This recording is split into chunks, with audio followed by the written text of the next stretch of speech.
the gift of thoughtful conversation this holiday season with a membership to the Commonwealth Club.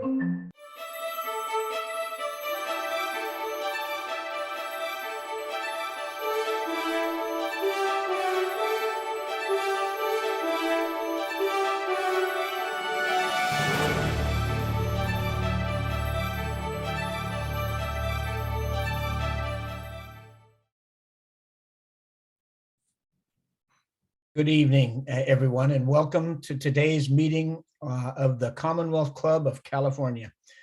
My name is Scott Rozelle. I'm a professor of economics in the Freeman Spogli Institute for International Studies and at Stanford University. I'm a Cal grad, so I cover both sides of our bay. I'm going to be moderator for the meeting for this program this evening, and I really want to thank you for joining us. It's my pleasure to extend this special welcome to any new club members who are watching and invite everyone to visit the club on the website www.commonwealthclub.org. And you know, it's a tough time out here, and so they really want you to consider a donation to the club in this sort of uncertainty. With your financial contributions, they continue to do these types of programs and more. So this program today is presented by the club's Asia Pacific Affairs Membership-Led Forum. So it's thank you. And they've been getting us ready to go. They've been just absolutely terrific. We encourage you during the presentations, after the presentations, the listening audience to give us questions, give us comments. We really want to hear from you. And so just write them in the YouTube text chat window right next to where you're on your streaming channel, and we'll get to as many of them as possible. With Sean and Lewis here, you know, you got questions, they'll try to give you answers. So now it's my privilege and pleasure to ask you to join me in welcoming our speakers, our panelists, our Sean Randolph and Louis Chan. Today, we'll be discussing China's Greater Bay Area and our Bay Area. Can we collaborate? And of course, in this time of U.S.-China tension, in this time of recovering from COVID, in this time of the 21st century, as we're trying to develop and move forward, collaboration and working together is such an important part of it. And I've had a chance to talk to both of them in preparation of this, and I think the messages that they're going to give are very important and informative. So stay tuned for that. I'm just going to give you a very, very brief introduction for both of the speakers. In your program, there's a long bio. You could fill up half a book with their former activities and titles. But the first speaker is going to be Sean Randolph. He's the Senior Director of the Bay Area Council of Economic Institute. And it's a wide-reaching institute that has connections inside China, in Hong Kong, in the greater southern Bay Area of China, and in our Bay Area. So Sean, why don't you go, and I'll introduce you, Louis, right before you give your talk, okay? So Sean, the floor is yours. Great, well, thanks very much, Scott, and welcome everybody tonight. We've got a really interesting topic. And as Scott mentioned, as everybody knows, there's more than a few issues on the table right now between the US and China. They seem to grow as time goes on. But it seems in that circumstance even more important that we look for the opportunities to work together. And one field of opportunity could be the great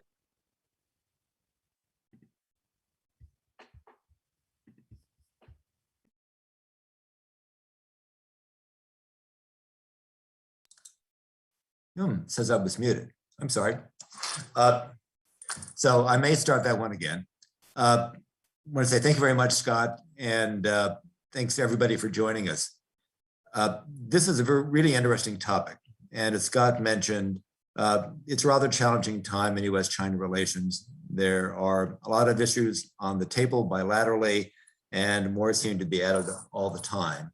And in that environment, it's particularly important that we look for opportunities to work together, especially in the business field, especially at the subnational level. And the Greater Bay Area of Southern China may provide one landscape with opportunities for us, in fact, to work together.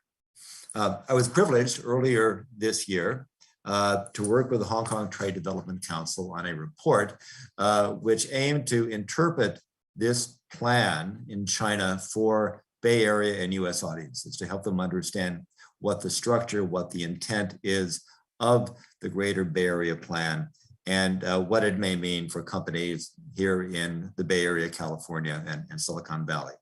So I'll give a short presentation that will hit the high points of that plan before we go on to our discussion. So first of all, it's a national strategy of China. It is deeply embedded now in China's policy and planning documents and has the support of China's central government.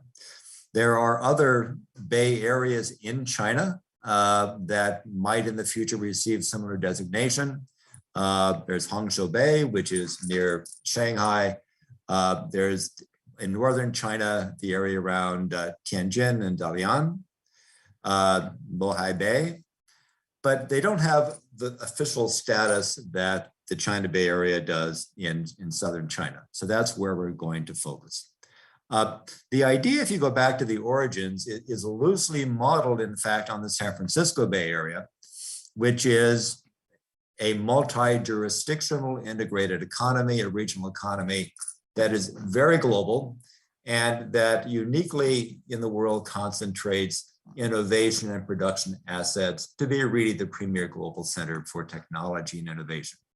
And these are things that China would like to replicate. And one pathway, of course, is to be able to connect and collaborate between the Greater Bay Area of China and our San Francisco Bay Area. And I think the focus on southern China builds on that region. Really, it's the Pearl River Delta that we all know, on its historical role as a trading zone for China. It was really the first place in China that opened up for trade with the West, and it has since then been really the foremost grounds in China for pursuing economic reform. And here you can see, if we go back to those days, early trading days in Canton, what were called the factories, the trading houses in Canton, and the waterfront today, just a little bit of change since then. So strategically, and there is definitely a strategy behind this, the idea is to connect and integrate the economies of Hong Kong and Macau, the special administrative regions, with 9 cities in adjacent Guangdong province. So again, basically ringing the Pearl River Delta. Each one of these jurisdictions has unique assets. And the idea is to build on and leverage those assets and then connect them. And considering that Hong Kong is part of that, as is Macau, to sort of deepen the implementation of the one country, two systems under which Hong Kong has been operating for decades now. So part of this relates to the deeper economic integration of Hong Kong into China, but especially with the surrounding and complementary economies in the Pearl River Delta. And there's a global aspect of this. As I mentioned, I think the San Francisco Bay Area is seen as a global center for technology and innovation, and China would like to see the China Bay Area also be a global platform for technology and innovation, and of course, a point of global connection for China. So there's the map, and we can see it. We've got Hong Kong there, Hong Kong opposite that, and then Guangdong province surrounding that, Shenzhen, the special administrative region just across from Hong Kong. And you can see the cities there, the core cities that are a part of the region in Guangdong province. So what strategies is China following to implement this? And I have to say, I've spoken going back 7 or 8 years at several conferences in China. I was asked to speak on the topic and I didn't quite understand it then. it's matured a lot since then. So I think we now we have the outline of what China is putting into this package. So at its base is infrastructure. Lots of investment is going into roadway, airport, light rail, bridges, all kinds of infrastructure projects that will physically integrate the region more than it is today and make the movement of both goods, because it's a major trading and manufacturing area, as well as people for services and other purposes, more efficient. Part of that involves, of course, new construction of infrastructure. Part of it also involves regulatory and economic incentives, regulatory changes that will allow both financial capital and people to move more freely within the region. And we will come back to this in just a few moments. And then the third major component is a significant infrastructure into the investment into the scientific research infrastructure of the region to help develop and enhance existing research clusters, help create new clusters, really to anchor the Greater Bay Area more firmly in the map of global innovation.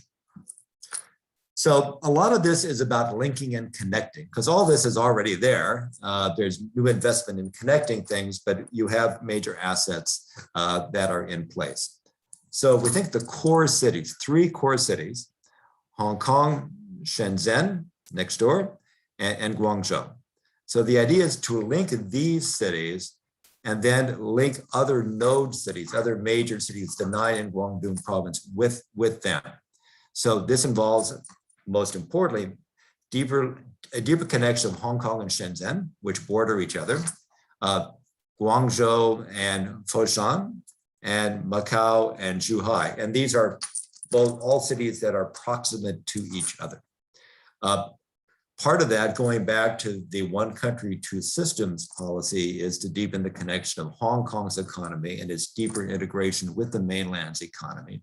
And then there are specific urban zones that are points of concentration. So there's the Shenzhen-Qinghai Free Trade Zone, and that's an area that's targeted for development of service industries. And of course, Shenzhen is a very strong service area already. There's the Guangzhou-Nansha new area, and that's really focused on finance and logistics that relate to trade. And then there's Zhuhai-Hengjin Free Trade Zone, that's Macau, and linked with Macau, which is already a tourism center. So they want to build on tourism and e-commerce, logistics, but there are a lot of natural areas next door to Macau. So there's sort of a tourism echo theme around what would happen in that particular zone. So you can see a lot of infrastructure here. All these cities are incredibly impressive. The bridges being built or that are in place. And as I mentioned, science and research investment is an important part of this. So you have the Hong Kong Science Park in place already, with initiatives developing now around healthcare and biotech through their Hong Kong initiative, and also their Air Hong Kong initiative, which focuses on artificial intelligence. So the Hong Kong Science Park, part of that in Hong Kong. But beyond that, you also have the Hong Kong Shenzhen Innovation and Technology Park, which is a new facility on the border of Hong Kong and Shenzhen that's designed to benefit from the access of both. So jurisdictionally within Hong Kong, with all the assets that has, but enabling easy movement of people back and forth into Shenzhen, and sort of access to the research and also the manufacturing and other activity in Shenzhen. So that's going to be a major development. Also, you have the Guangzhou AI and Digital Economy Pilot Zone. You have in Shenzhen an area around robotics. So these are all significant long-term investments that are being made into the R&D infrastructure of the region. There's also some interesting regulatory experimenting going on. And again, the idea being to reduce the friction and increase the ease of movement of people and capital and business across these different jurisdictional borders. And just remember the Bay Area, we have a lot of jurisdictions, and Counties don't always work so closely together here. Well, here you have rather bigger and different jurisdictions that also have regulatory differences. So things like the development of small business permits that will enable small business to operate cross-border, personal bank accounts in dual currencies, shared driver's license. This is pretty simple stuff at one level, but you can imagine how difficult it would be for us here. But these are the kinds of things around ease of personal movement that are being looked at now. And I think that China is looking at the Greater Bay Area in Southern China as a prototype for what could happen in the other regions that they call Bay Areas in China. So again, the Hangzhou Bay, Bohai Bay, not as developed as this, but whatever works or doesn't work in the Greater Bay Area in Southern China will be used to inform what China does in these other incipient Bay Area regions. So Hong Kong has a pretty unique part of this. It's already a major Asia-Pacific headquarters for multinational companies. It's already a major international business service center, the leading financial center in Asia, one of the leading ones in the world, huge center for renminbi financing, major location now for IPOs. One of the things that really carves it out, and I think makes the China Greater Bay Area in Southern China different from whatever may happen elsewhere in China, is Hong Kong's common law system, with the focus on respect for contracts, respect for intellectual property, a very well-established commercial dispute settlement process that makes it a comfortable place for global businesses doing business with China. It also has highly respected universities, as we were pointing out earlier, some well-developed R&D infrastructure. And it's also looking in the other direction, a well-established platform for companies from overseas that are doing business in China, but also for Chinese companies moving outward into the Asia Pacific and the global economy. So really a platform moving in both directions toward the Greater Bay Area and out of the Greater Bay Area within the Asia Pacific region. So there are still a lot of questions around this. It's pretty early days. The investment is being made. It has high level support from the Chinese government. The questions are, will the whole be more than the sum of the parts? The Pearl River Delta has been there for a long time as an economic region. I can think 20 years ago, when people spoke about kind of global mega regions, the Pearl River Delta was one of those. So will the Greater Bay Area be more than that? It is really interesting because it integrates so many things. It integrates the manufacturing capacity, which is enormous. You could say that Guangdong province is really kind of the world's manufacturing center. That capacity is there. You've got the tech and the entrepreneurial activity, especially concentrated in Shenzhen with many large tech companies. And then you have the common law environment, and Hong Kong is a major financial center. So that's a pretty unique combination that makes it, I think, very significant and interesting for overseas partners. The one variable that I think we have to be aware of and keep an eye on is, the changing political environment in Hong Kong and the national security law, which I think has put Hong Kong under a bit more of a microscope vis-a-vis its relationship with China and the business conditions in Hong Kong. And I think that also sort of affects the environment for collaboration of US companies in the Greater Bay Area. So I think that's something to keep in the background. I think the bottom line, looking at the San Francisco Bay Area and our opportunity here is we have really historic ties with Hong Kong and with Guangdong province. Most of the Chinese immigration into our region came from Guangdong province, so there's deep family ties. If you look at the similarities, Hong Kong, we're both very open economies, we're both major service centers. Both of us are anchors, economic anchors for our region, and we're both highly globalized economies. I think the technology options for collaboration in the Greater Bay Area, and this sort of goes back to the reality of the political environment these days, are being constrained at the moment by US-China politics, U.S.-China relations. And I think even though I think the issues are real and we need to be aware of them, there's no indication at this time that the fundamental environment for doing business in Hong Kong has changed. And I think Hong Kong's role as a global financial center is as strong as ever. So I think Hong Kong continues to present a unique platform for engaging with the Greater China Bay Area. I think we just need to acknowledge that that is taking place within a larger environment that's challenging, I think, for those of us who would like to see more collaboration with the region. So we did look at what fields are perhaps most promising for investment, for collaboration, where it's less likely to run into some of those political obstacles, but fields that are priorities for us here and in the China Bay Area. And there were quite a few of those. One being climate change, that can include technology, it can include planning around how do you adapt to sea level rise. We're both right on the water. Clean renewable energy, healthcare, we both have challenges there. We both have aging populations. Mobility around electrical and autonomous vehicles, biomedicine, pharmaceutical, fintech, of course, we're a huge fintech center, and so is Hong Kong. So there may be other fields. There are, I'm certain, for collaboration, but we felt that those were promising fields to start with.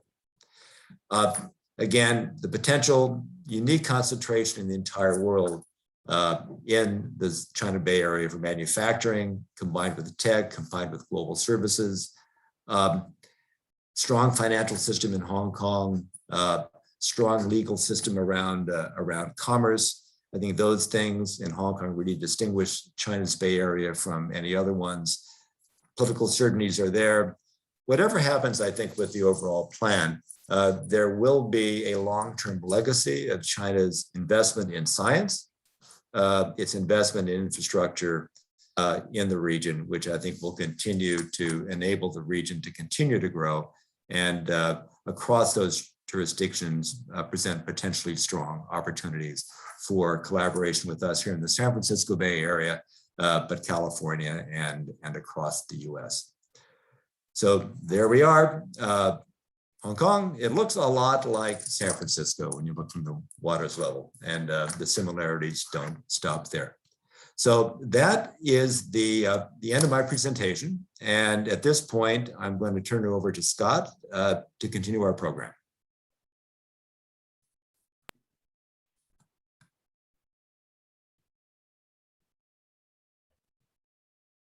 Okay. Good. Sean, that was fantastic. Very, very interesting.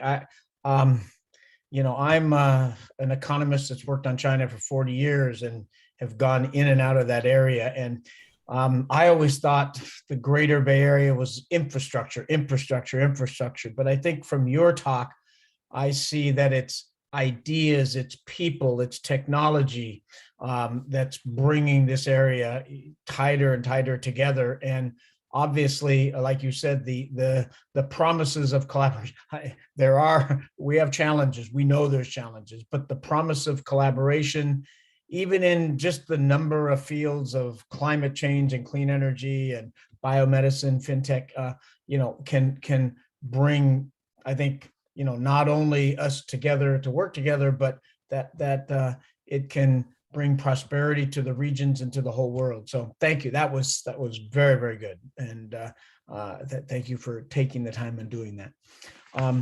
So now, without further ado, get your questions down for Sean. Write them down, put them in the text box. I'm going to deal with this later. What I'm going to do now is introduce you to our second speaker, Louis Chan. And I had a chance to meet Louis a few weeks ago and prep for this, and then I've done all the background reading on him, and he's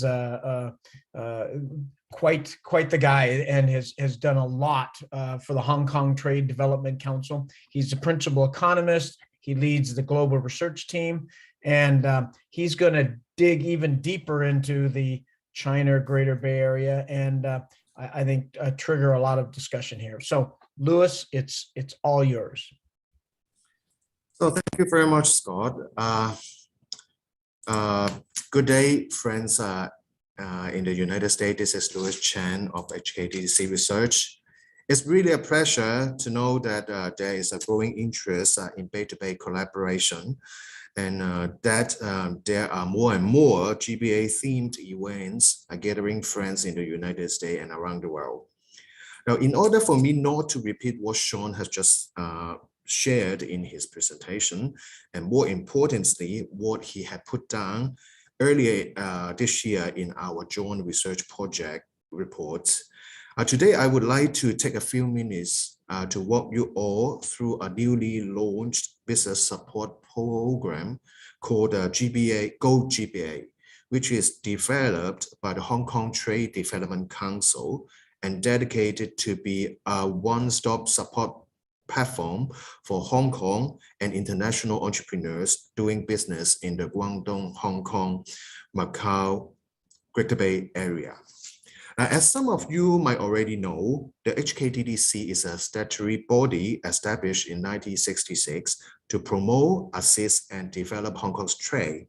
We have 50 offices globally, including 3 in the United States and 13 in mainland China. The HKTDC promotes Hong Kong as a two-way global investment and business hub. Now, to facilitate the venture into the GBA of Hong Kong companies and companies are based in Hong Kong, including US companies, we have adopted a total solution approach to provide timely GBA intelligence and support.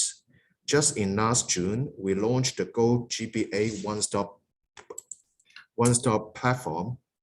In order to make it more lively to you, let me show you a short video about the program.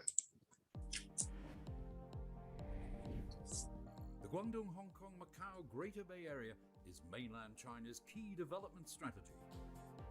As part of the mainland's 14th five-year plan, which promotes dual circulation, the Greater Bay Area offers unprecedented opportunities for business. In line with the 2020 policy address of the Chief Executive of the Hong Kong Special Administrative Region, the Hong Kong Trade Development Council has launched Go GBA, a one-stop platform to help Hong Kong companies capture great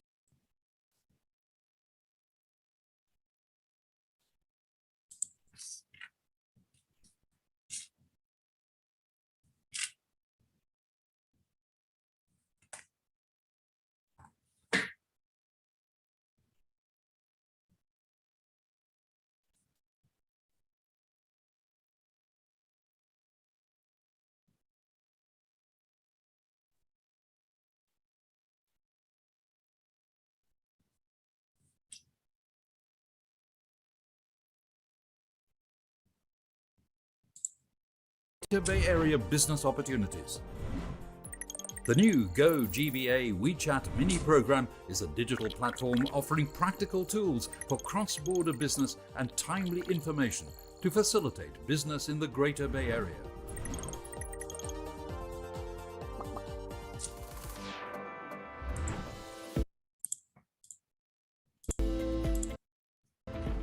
With 50 offices globally, including 13 in mainland China, the HKTDC has strengthened support for SMEs in the Greater Bay Area.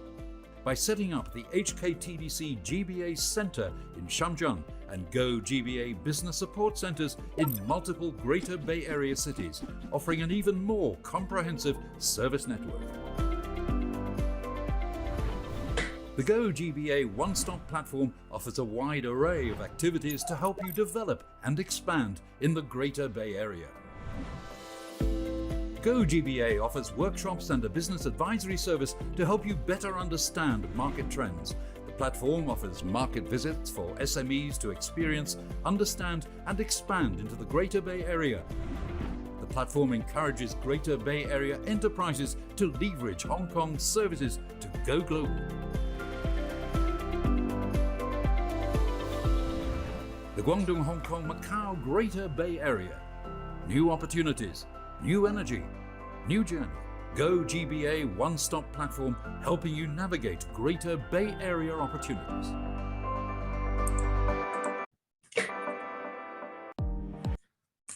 So thank you. As the video showed, the Go GBA one-stop program covers three major sources of services. A key component includes a digital platform comprising of the Go GBA mini program and website to empower people do cross-boundary business across the GBA with timely information and policy updates, as well as practical tools. It goes without saying that my department, HKTDC Research, will continue to be an essential source of information, providing free of charge the latest market intelligence, authoritative research for Hong Kong businesses doing business in the GBA and around the world. The HKTDC GBA Center and Go GBA Business Support, on the other hand, will provide advisory and training to any enterprising entrepreneurs who would like to do or expand their business in the global Greater Bay Area. And HKTDC online and offline activities will offer networking opportunities for companies to explore business opportunity in the region. Now, just to give you a more concrete idea, we HKTDC organize more than 30 industry fairs and conferences every year locally. These offer excellent opportunities for companies to find contacts and feel comfortable the market for themselves from Hong Kong. With the clear potential of the Greater Bay Area development, we encourage US companies to leverage Hong Kong and our Go GBA one-stop platform to tap opportunities in the region. And we at HKTDC, especially our great teams based in Los Angeles, Chicago, and New York, are ready and willing to work with you to take full advantage of the opportunities. So with that said, thank you very much for your time. And thank you very much again, the Commonwealth Club of California, for having me in today. And I look forward to your questions. Over to you, Scott.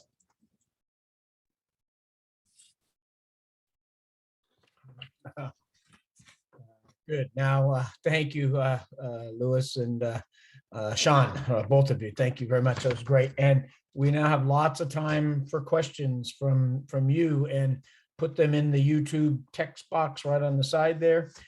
In the meantime, I'm going to take the prerogative of the chair and ask a couple questions. We just heard Louis, so let me start with you, Louis. I found your Go GBA one-stop platform very, very interesting, and I like the Greater Bay Area that we live in here. It's clear that small businesses are one of the real drivers of business investment, technological breakthroughs, right? You know, at Stanford, our students, they want to go to those small businesses, sometimes much bigger than the bigger ones, that there's just lots of potential there. Now, I'm assuming, since you spent so much time, so much effort, which is totally worth it, creating this Go GBA platform that the council has done, that at least some of the time in the past, you believed that one of the barriers to these small firms to make it, right, to move out, to create new technologies, to spread across the entire Bay Area, was that they needed more information, more intelligence, more access to networks, all of those many things that is in the GBA, Go GBA platform. So my question to you, Louis, is that besides the constraints that you were addressing with this one-stop platform, what other constraints are facing SMEs in Hong Kong and in the rest of the GBA? Is it access to finance, human resources, a legal system that treats small and large businesses equally? Others, is there anything that you guys might want to do then to help in these matters, or you know, or is that for the other guys? So what do you think?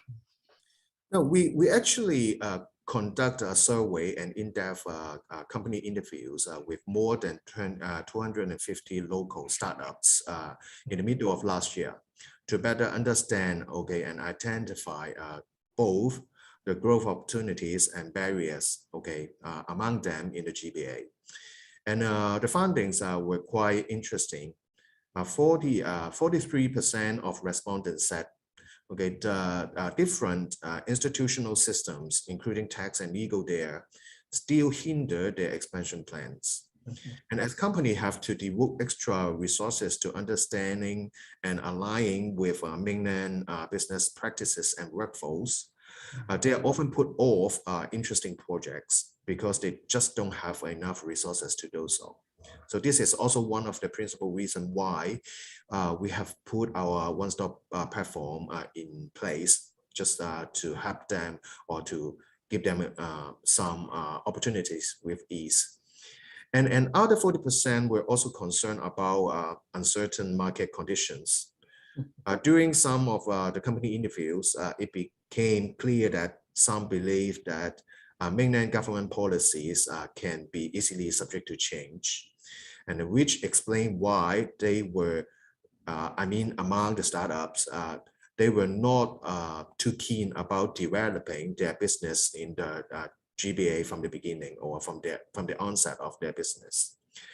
Moreover, some local startups are moving into the GBA have to deal with cultural differences, which not only affect their daily communications with customers and staff, but also their ways and means of doing business. Just to give you an example, one of the difficulties encountered by many companies when doing their marketing in the mainland is that it's about the access to social media. Facebook and Instagram are widely used in Hong Kong, but on the mainland, okay, WeChat and the little web blog Xiaohongshu are much more common marketing channels. So you have to shift, okay, to the other platforms in order to get your marketing message and techniques through. Okay, if you really want to develop a long-term business across the border. Another barrier to doing business in the GBA market mentioned by another 1/3 of the respondents is the lack of reliable market information, which increases their worry about the lack of certainty of market conditions in the mainland. But of course, having said that, while they encounter a number of barriers when trying to begin operating in the GBA, we still found that quite a number of them, according both to the survey and company interview results, if they can really find the market niche and conform to the overall development directions, and they do find very obvious advantages.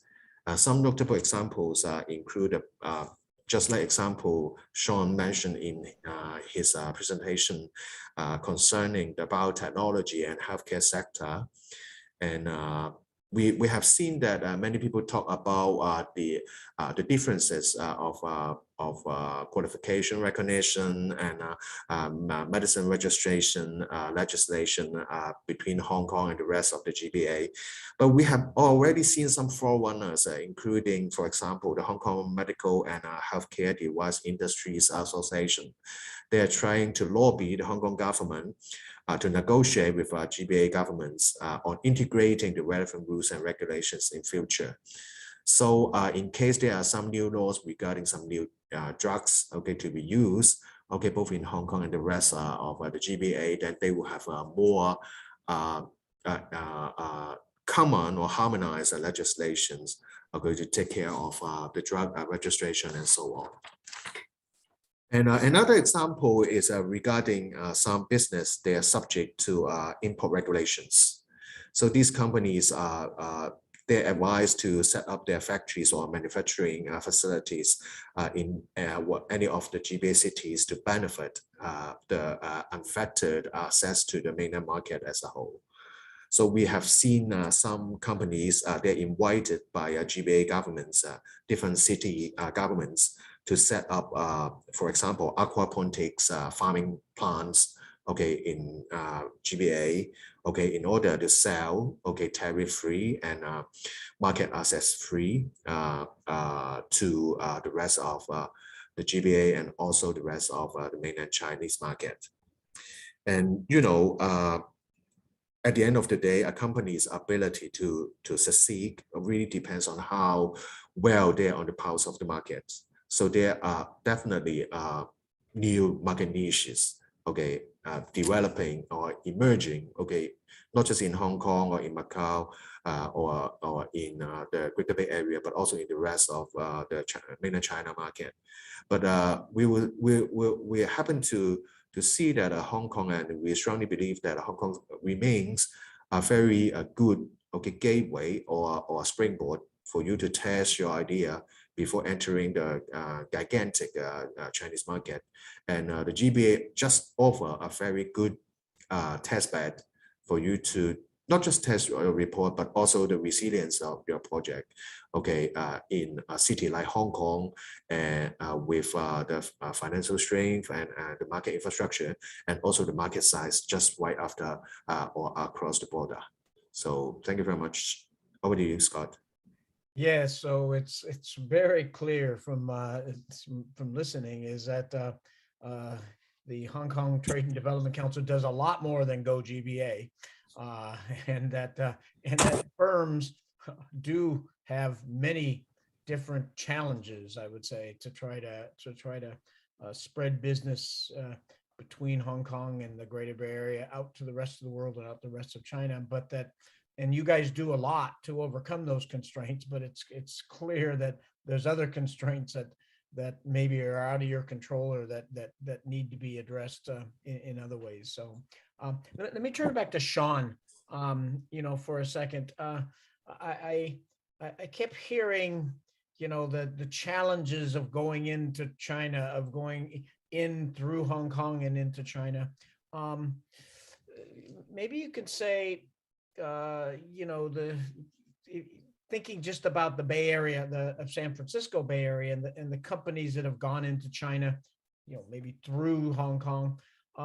What are the, I guess very quickly, what are the industries that have the bulwark of that? And then what are these promising new fields? You told us climate change and clean energy. Are they going to be able to penetrate into there? So what's in the past, and what do you think? Where is the real low-hanging fruit, if there are any, or relatively low-hanging fruit? Yeah, it's an interesting question, Scott. And I think, as Louis alluded, that there's already a basis in the Greater Bay Area for this trans-border activity. Hong Kong has been investing in Shenzhen forever. And so it's not like this is an entirely new thing, but there are still jurisdictional differences and legal differences. And, you know, there's competition out there too. There's a historical degree of competition between Hong Kong and Shenzhen, between Shenzhen and Guangzhou. You know, our cities jostle together. They compete for stuff, and it's not that different in China. I think the difference in China is you have the national government in the background saying this is a national priority. So I think maybe to a particular degree, people are rowing together to try to make it work. And I think it's, as I mentioned earlier, it's probably more complicated, a bit more challenging than it would have been, let's say, 5 years ago. For, say, a Bay Area, San Francisco Bay Area company or US company going into the region-oriented China in general, in part because of the more complicated political environment in China generally, and then the various kind of constraints here on the US side at the federal level around the actual or potential transfer of, say, key or sensitive technologies. So I think we've seen some narrowing of those windows. Nevertheless, I think from an outside standpoint, you know, here in the San Francisco Bay Area, as Louis mentioned, I think Hong Kong is a really good entry point. You know, the long established common law, the commercial law that's in place, the arbitration that's in place, the market environment, rated as one of the most open economies in the world. I think that makes it, and really a high level of respect for intellectual property, I think that makes it a comfortable place to try things out in a relatively small but very sophisticated market. And from Hong Kong, the relative security of Hong Kong, to see how this can play out in these different jurisdictions, recognizing that it's a work in progress, how they actually do end up reducing the internal barriers and cooperating. So I think, the fields that I was mentioning, just to get into a little bit more finely. So we're all, US and China, facing issues around climate change. And so there's all these things that we could develop: greenhouse gas reduction, shoreline protection. We've got all these huge assets, rising sea level. How do you plan for that? Watershed management, clean energy, that's related to that for sure. And that gets you into energy efficiency, zero emission vehicles, smart grid, distributed energy, green design, demand side management, smart appliances and lighting. A lot going on there. Healthcare, we both have aging societies, more so in China than here, but it's just a fact of life. So could you look at home robotics, something since COVID especially, telemedicine, medical devices and equipment, wearable devices around health. Those are pretty straightforward. And then mobility, I mentioned autonomous vehicles, things of that nature. You can do pilot testing of programs, deploying this technology, research on autonomous vehicle mobility. There's a lot there. And then the infrastructure, I think in Hong Kong especially, but in the region more generally, opens up a lot of possibilities. I think education is a field where we can do things together. And I think more broadly in health, you've got things that should be a pretty open field for collaboration, such as diagnostics, therapeutics, clinical trials, data analytics around health, personalized medicine. I mentioned wearables. So if you dig into these different fields, these are each areas where there is certain strength and infrastructure in Hong Kong and the China Greater Bay Area, but these are definitely priorities and strengths here in the San Francisco Bay Area. So they at least provide a number of channels to initially think about. And of course, I think fintech, Hong Kong is such a financial center, and a lot of the questions around enabling business growth, the movement of capital, insurance, cross-border insurance in the Greater Bay Area. You can think of a whole list of things where what we do in fintech potentially aligns with what's happening in Hong Kong and the Greater Bay Area around fintech to enable that small business growth that you mentioned and business more generally. Yeah, good. Thank you. No, very interesting. It's I'm ready to go invest in these special areas, but so at the end of Sean's presentation, he put some questions and issues on the board, Louis. And one of them was, will the whole of the Greater Bay Area be more than the sum of the parts? And, we ask this all the time here, right?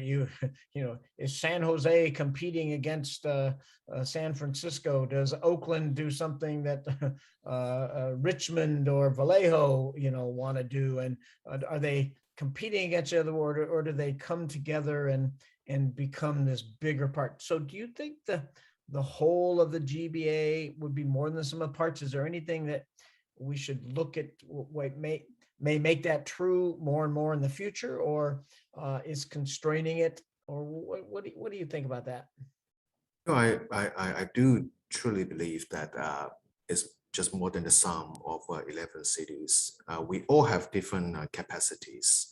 Hong Kong, for sure, we have a very strong financial strength, and we are very metropolitan.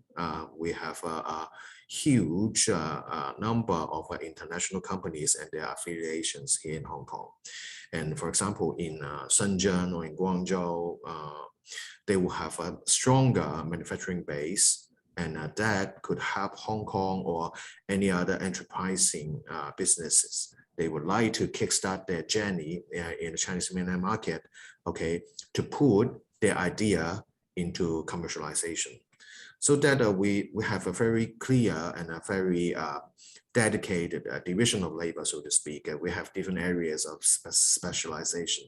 So as such, we believe that as long as we perform our own function well, and we are working in a complementarity with each other, then I don't see that we are actually, even with a certain degree or certain level of competition, I think that is a very healthy things to emerge and to evolve when regional development is concerned. Just take a look at the San Francisco Bay Area, that different counterparts, different stakeholders are doing different things. Okay, some different agglomeration or different clusters can be developed, okay, to perform different functions. So altogether, it's going to be way beyond 1 + 1 = 2, and we are looking forward to see how these synergies can bring us to a higher level of collaboration and to be a success case, okay, for other regional development. So Sean, to take care of that, to take advantage of this greater, some of the parts of the whole greater Bay Area, who does what here? I mean, we're such a decentralized country when it comes to economic policy. Can the federal government, can the state government, can Santa Clara County and San Francisco County, or what can we do to sort of foster more back and forth and investment that profits our companies and but then also expands this relationship? Good question. I think that there's not much of a federal role here that we can expect to be positive. In fact, I think the federal role is rather on the negative side right now for most collaboration. And the question is, how do we respect that with that and still move forward in some way? So putting aside the federal role, I think, and this applies to U.S.-China relations more broadly too, I think there's an important role to be played going forward at the subnational level by entities, political entities, business entities, in both maintaining a dialogue between the U.S. and China and actually moving forward with sort of concrete business development. In other words, I think there's a political dialogue or conversation between Washington and Beijing, but if we put that into its own box, you have relationships between states and provinces, like California has a relationship with Jiangsu province. You have relationships between cities, like San Francisco has a relationship with Shanghai. You have business organizations such as my own, the Bay Area Council, that actually has 3 offices in China, the main one being in Shanghai and others in Hangzhou, Nanjing, and Beijing that are there and have been there for about 15 years now to help companies from the Bay Area and California establish themselves and prosper, hopefully, in China. So I think this particular environment, there is, I think, an important facilitating role, sort of path opening role to be played by state government, by local governments, by business organizations in sort of supporting, especially business entities that are interested in exploring those opportunities. And also in helping them understand, so where are the obstacles, things you do not want to run into, and help guide them in pathways that actually will enable them to hopefully to prosper in China. So at the end, these are business decisions. Every business has got to figure out how comfortable are they operating vis-a-vis potential exposure of their intellectual property in China. What kind of vulnerability do they feel or do they not feel regarding how the central government may or may not choose to access their data.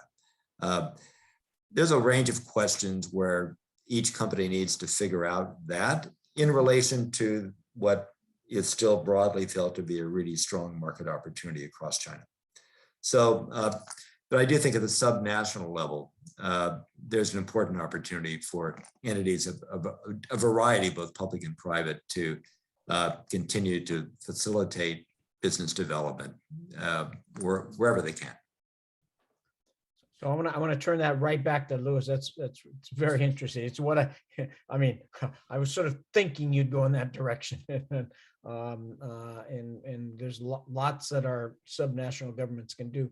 But Louis, if you could go talk to the Hong Kong Legislative Council into the executives there, then and get one new policy or one new investment, or what would you try to lobby for, to try to make GBA go better and make Hong Kong Trade and Development Council even more effective? Is there something that you could grab onto and that could make businesses even thrive more? I know businesses in Hong Kong thrive, but could even thrive more.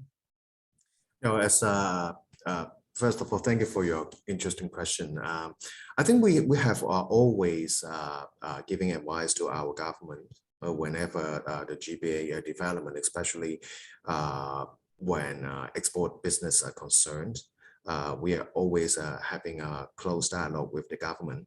And just as I mentioned in my presentation, or in my reply to your first question, that we have been doing quite a number of different studies, okay, to help Hong Kong companies and also the policymakers to better understand how the business arena is feeling about or is experiencing across the border in the Greater Bay Area, and what obstacles or what challenges or any nitty-gritties that they would like to better harmonize or iron out, okay, so that they can better facilitate, their business can be better facilitated.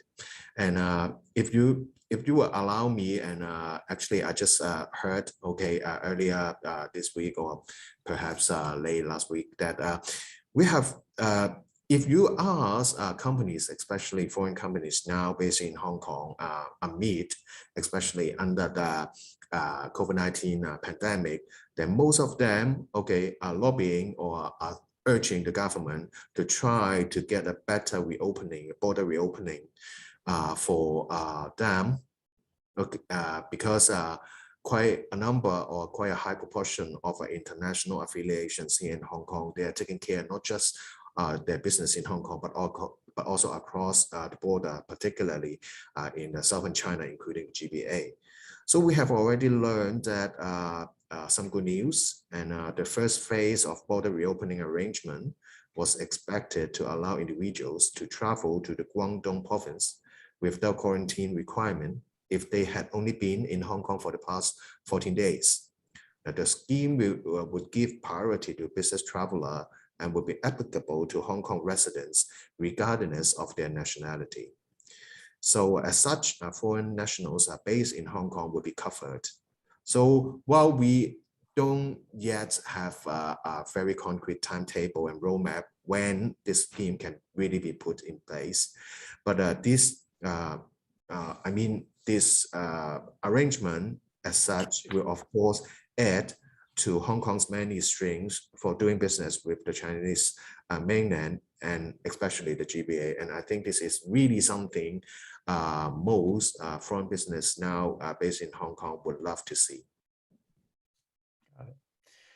Okay.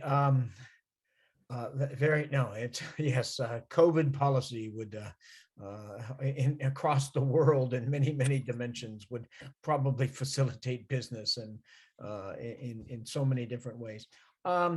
We're coming up to the top of the hour now.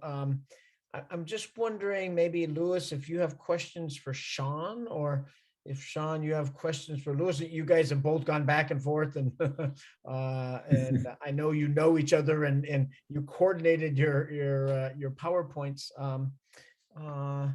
Is there anything that you'd like to sort of say about the overall report in closing comments? Yeah, of course, we would love to have Sean, okay, coming over to Hong Kong, yeah, to share the report, to speak, okay, about the reports, okay, not just in Hong Kong but also in the rest of the GBA, because it is actually our plan when we kickstart the project, but unfortunately, the pandemic didn't allow this to happen yet. But we will continue to monitor the situation, and we look forward to receiving him and receiving his team, and we look forward to maybe we will have an update of the report, okay, just to follow the latest development. Yeah, thanks, Louis. As Louis said, we had planned to do the release of this.